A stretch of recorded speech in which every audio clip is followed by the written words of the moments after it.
Bueno, ahora sí. Sí, sí está Bueno, grabando. ya.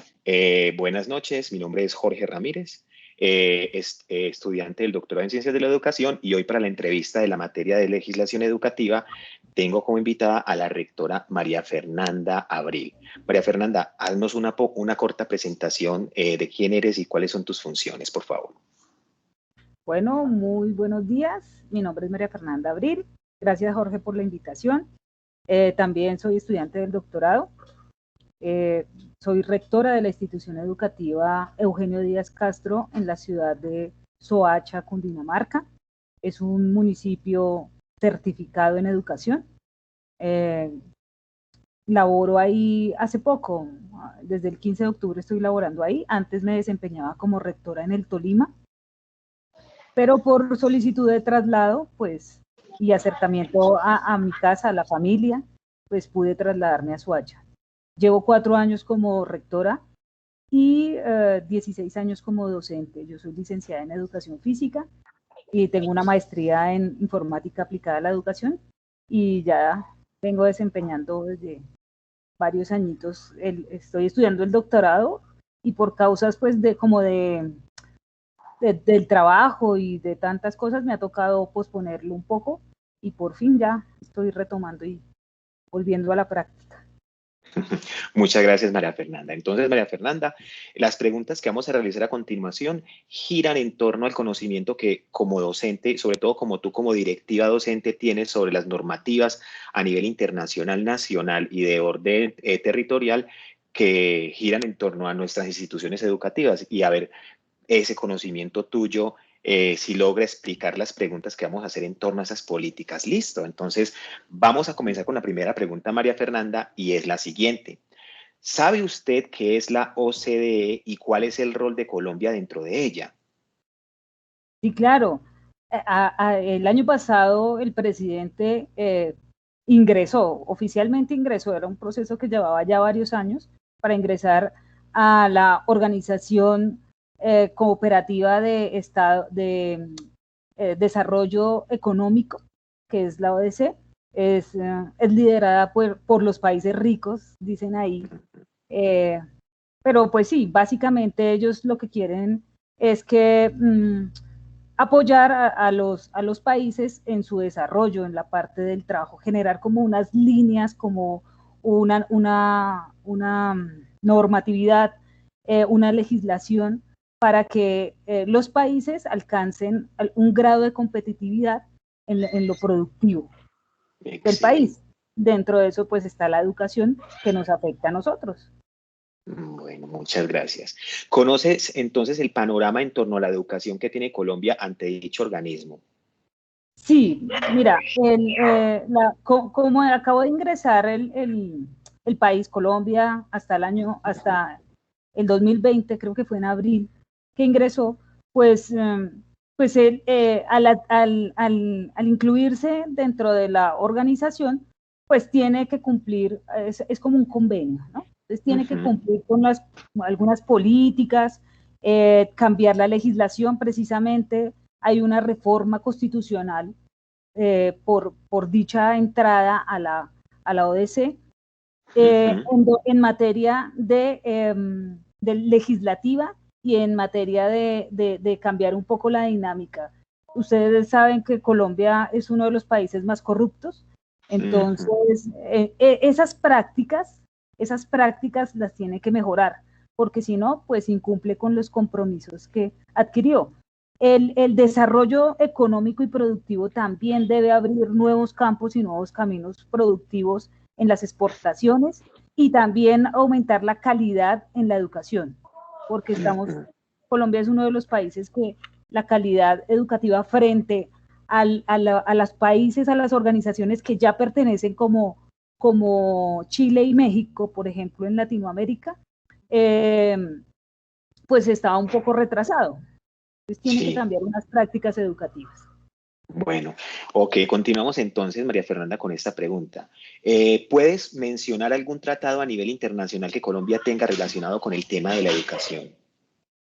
Sí, hay varios, hay varios. En materia inclusiva hay un tratado, ¿sí? desde hace mucho tiempo, como desde el 60, de los años 60, en donde hay que garantizar la educación a todas las comunidades indígenas, afrodescendientes, con limitaciones y dificultades, sin discriminación. Es un tratado que se viene manejando, pero pues es un poco complicado y el desarrollo de este tipo de políticas, porque se necesitan de muchos recursos y se necesita también pues de una orientación y una calificación del personal docente, en este caso, especialista. Sí. Muchas gracias, entonces. Sí, se necesita bastante en ese tema. Entonces, continuamos con la cuarta pregunta, y es, ya es más del orden territorial colombiano, y es en torno a la educación. ¿Conoce usted los principios que dicta la Constitución colombiana? Sí, claro, la Constitución, empezando porque somos un Estado social de derecho que Sí. enmarca que todos tenemos derechos, pero también tenemos deberes, ¿cierto? Y en este Estado social priman los derechos colectivos sobre los individuales. Y frente a la garantía de derechos, pues Colombia, como es un país democrático, ¿cierto?, tiene unos mecanismos para la exigencia de los derechos.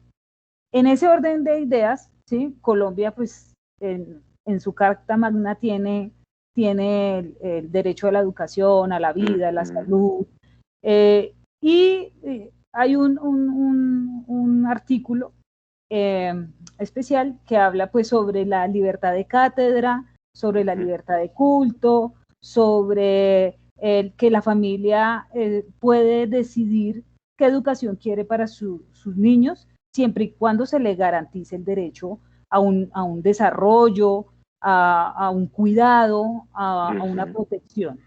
Entonces, básicamente, gracias. Es lo que necesita la Constitución.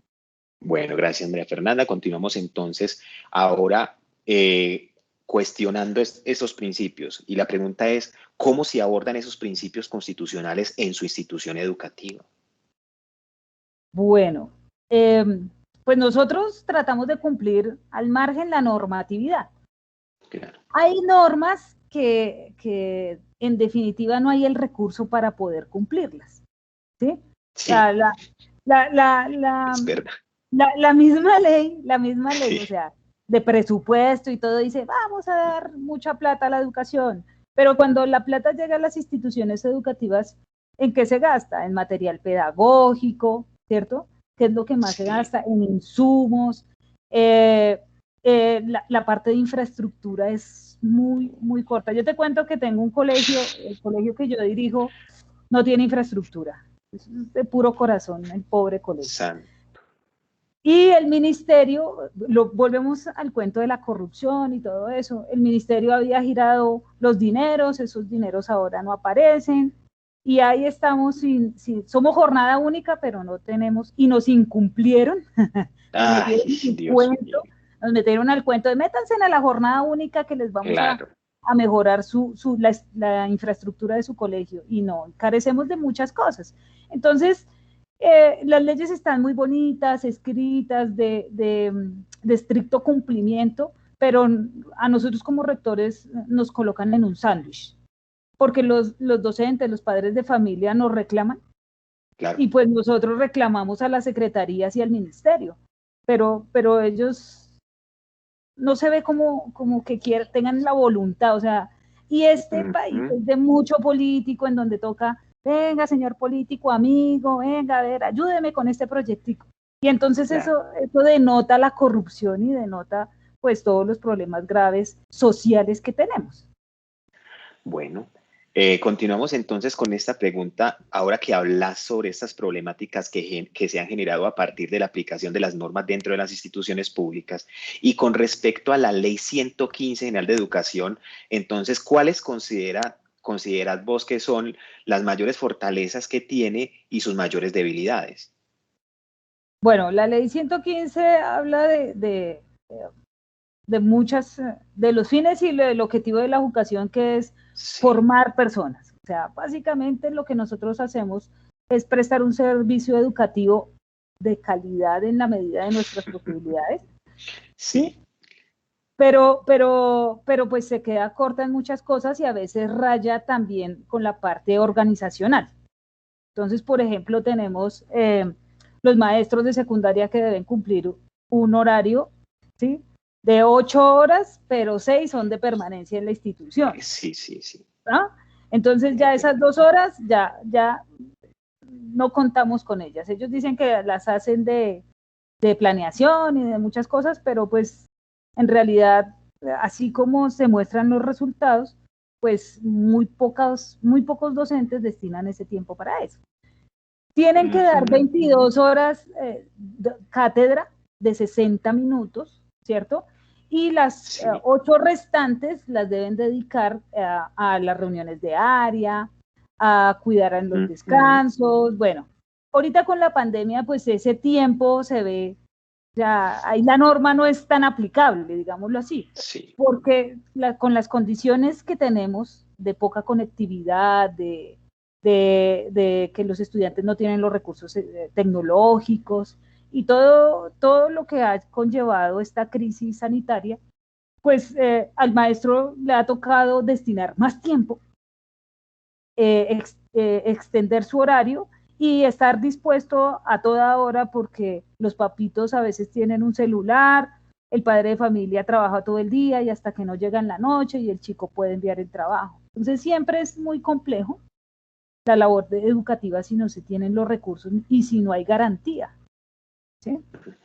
Bueno, entonces, a ver, partiendo de este concepto que tienes a nivel de la Ley 115 General de Educación, hay sobre un artículo que te quiero preguntar puntualmente, que es el 13 a propósito, que habla sobre proporcionar una sólida formación ética y moral y fomentar la práctica de respeto a los derechos humanos. Con base a lo que ya respondiste, ¿considera usted que ese objetivo se cumple a plenitud, de formar Bueno. éticamente y moralmente?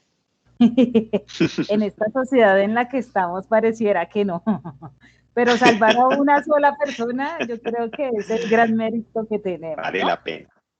Sí, vale la pena. Mira, en la institución en donde laboro, nosotros llevamos ahorita proyectos de democracia, proyectos, todo lo estamos trabajando al son del proyecto de vida del estudiante, ¿sí? Claro.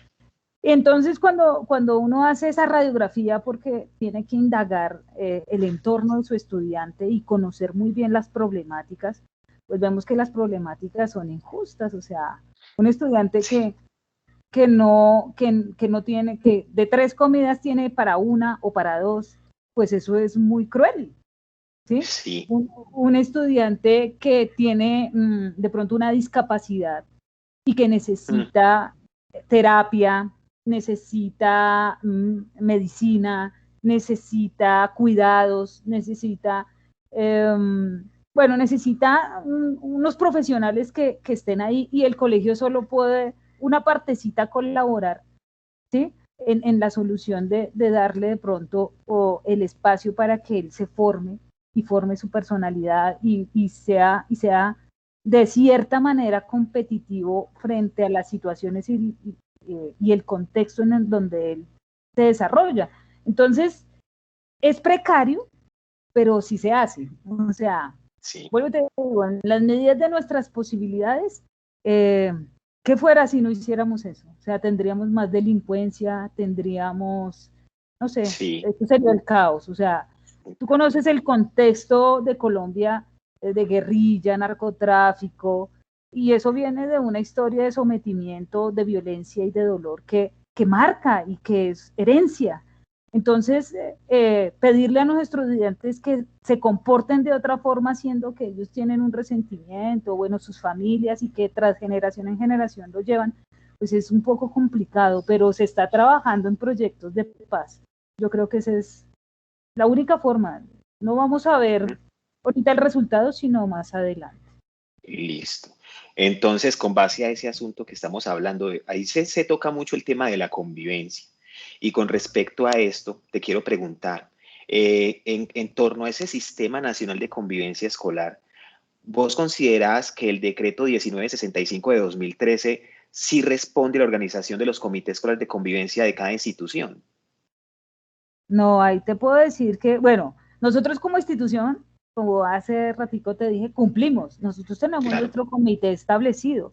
Pero cuando uno pasa el caso al comité municipal, el comité municipal se queda corto porque a veces ni se reúne, ni lo convocan, ni nada. Eso es el municipal, yo trabajo en un municipio. Y si el caso lo pasamos al orden departamental, tampoco, o sea, se ve que no, como que eso no existiera y eso lo manda la ley. Claro. Y si vamos al sistema nacional, peor aún, desde el 2003 está la ley y han dado unos pinitos pocos para crear una plataforma donde uno reporte los casos de convivencia escolar que ameriten un seguimiento. Entonces Claro es muy complicado. Sí. Y es que la ley de convivencia y su decreto reglamentario, pues nos hablan de los derechos sexuales reproductivos. Entonces, por ejemplo, el embarazo de los adolescentes hay que reportarlo y, Claro. hay que mirar las condiciones, porque si es una niña menor de 14 años, entonces eso ya se convierte en un delito. Y toca, exactamente, y toca denunciarlo a la fiscalía y empezar a hacer todo, activar la activación de ruta, hacer todo el proceso psicosocial sin revictimizar ni nada de eso, y darle una flexibilización curricular. O sea, desde el colegio se hace, pero se quedan cortos los entes gubernamentales para ayudarnos a la solución de las problemáticas. Una fuerte crítica que das con tu respuesta, y eso nos lleva también a involucrar el decreto 1421 de 2017, que reglamenta el marco de la educación inclusiva. En esa misma línea, ¿consideras que las instituciones educativas en Colombia cuentan con la infraestructura y el personal idóneo para dar cumplimiento a esto? No, esa ley está demandada. Está demandada por los sindicatos y está demandada, pero pues, ay, Dios mío, ante las problemáticas tan complicadas y adversas, yo te cuento que nosotros tenemos 30 niños en la institución en inclusión, ¿sí? Con diferentes síndromes, con discapacidades físicas, cognitivas, baja visión, bueno, tenemos 30 niños que nosotros tenemos focalizados. Hace como una semana, en reunión de rectores con la Secretaría de Educación, yo le decía a la Secretaría de Educación, venga, necesitamos que nos nombren al personal de apoyo, porque el personal de apoyo es por contrato, no está dado en la planta del personal como debería estar, como debería estar, porque así lo dice la norma, que las entidades territoriales deben tener en su planta de personal de apoyo, valga la redundancia, que ayude con estos procesos. Entonces, como que se pierde, al no haber, o sea, empezando por ahí, al no haber una persona que esté ahí todo el tiempo, sino por contratos, pues se pierden los procesos. Lo poco que se ha hecho, se pierde. Los profes, aunque se les capacite y aunque se les diga y aunque, profes, mire, hay que cumplir con la norma, hay que hacer el plan de ajustes razonables, mire que esto es importante, los profes no se sienten en la capacidad porque como hay tan diversos síndromes, ¿sí? Entonces como que ellos patinan en ese devenir de qué actividades le coloco a este niño, qué hacemos con este niño, venga, los avances, cómo los registro. Un niño en inclusión debería perder el año o no debería perder el año. ¿sí?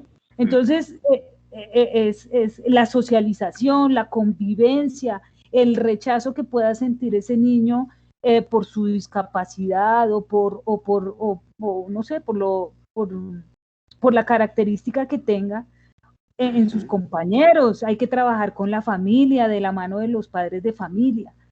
Bueno, y la ley se queda, o sea, está muy bonita en el papel, pero muy difícil de que se cumpla.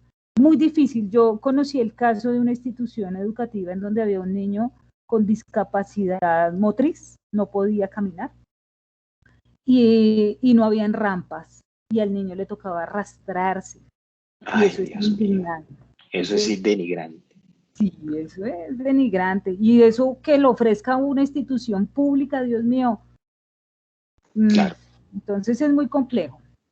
Bueno, hablando de esos temas complejos que requieren, hablan de la parte física, visual, ahora en torno a esta pandemia que estamos viviendo y que nos estamos adaptando a esta nueva realidad. ¿Conoce usted la resolución vigente del Ministerio de Educación Nacional con respecto a los protocolos de bioseguridad expedidos para la contingencia de la pandemia del COVID-19? Sí, la resolución 666 en un Sí. inicio hablaba de los protocolos de bioseguridad, pero la semana pasada salió otra que, bueno, no estoy muy seguro, creo que es la 223, que modifica y que cambia unas pequeñas cosas de los protocolos de bioseguridad. Además que el ministerio en sus directivas, en su directiva 16, pues estipula la alternancia del regreso gradual y progresivo a las aulas, pero no habiendo vacuna todavía, porque van 2.000 dosis, hoy veía 2.000 dosis, Sí. en 2.000 dosis no, 200, ¿qué? Bueno, ni el 3% de la población no se ha vacunado, Sí. ni siquiera a los de la primera línea y la primera fase los han vacunado completamente. Entonces es un proceso muy, muy, muy demorado y generar ahorita un proceso de alternancia, sin las garantías, porque suena muy bonito en el papel, pero cuando uno va a la realidad, las instituciones educativas no tienen agua, las instituciones educativas, los protocolos no tienen papel higiénico, toallas. Mi institución, por ejemplo, como te contaba, tiene unos salones muy pequeños, la ventilación es escasa. Bueno, una serie de condiciones en las cuales todavía no estamos preparados para afrontar esa alternancia, ese Ahí regreso se, gradual progresivo.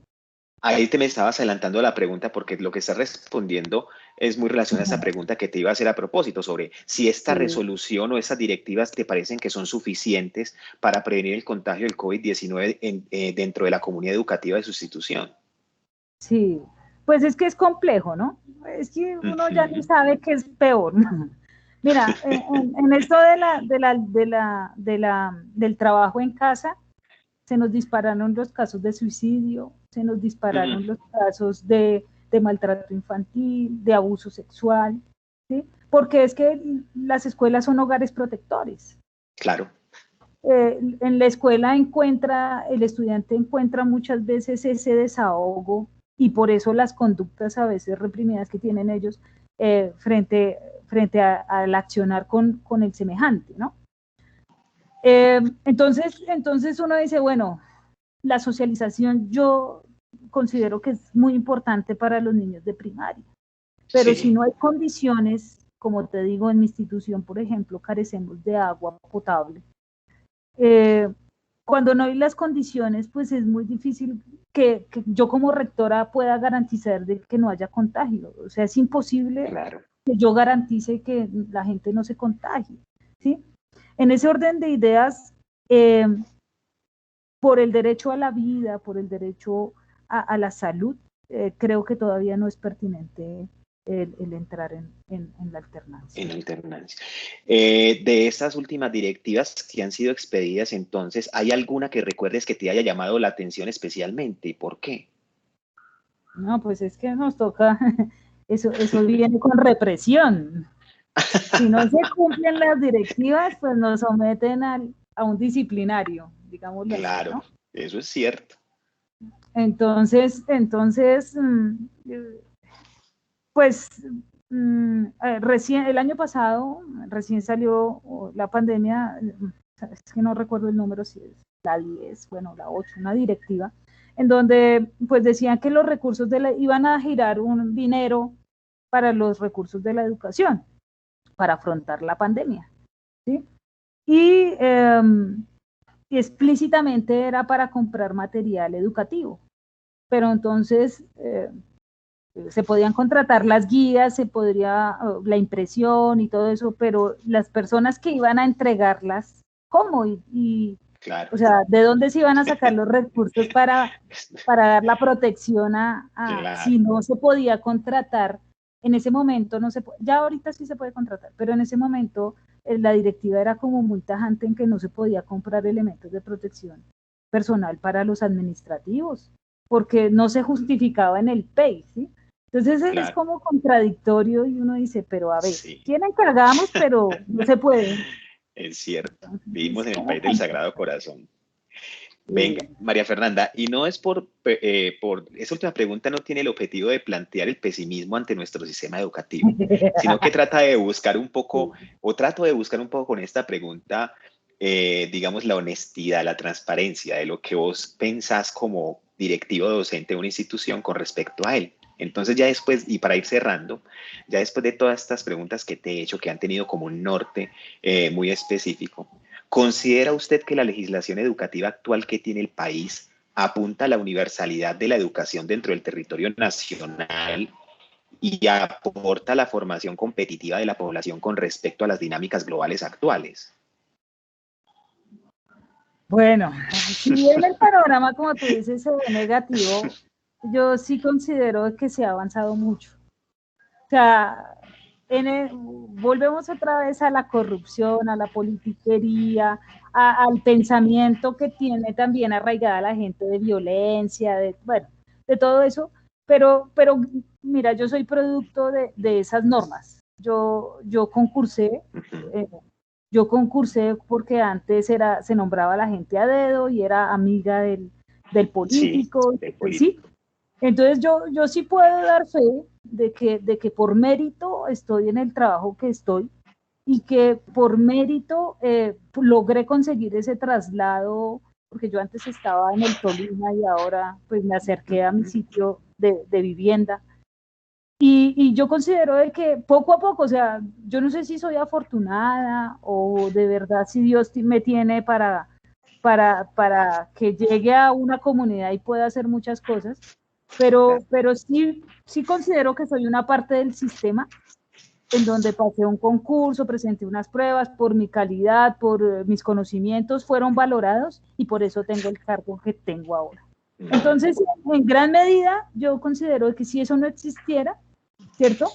Pues, pues nada, estaríamos otra vez en la misma, que tocaba buscar el político, amigo, venga, y Bueno, eso. es una posición bastante optimista, María Fernanda. Qué entrevista tan interesante, de verdad que sí. Considero que se desarrolló muy fluidamente como una conversación y te agradezco por este tiempo que me has dado para esta entrevista, este trabajo que se presenta para la materia de legislación educativa. Muchísimas gracias por tu tiempo, María Fernanda. Bueno, Jorge, con gusto, por lo que necesites estamos dispuestos. Venimos a este mundo a servir. Bueno.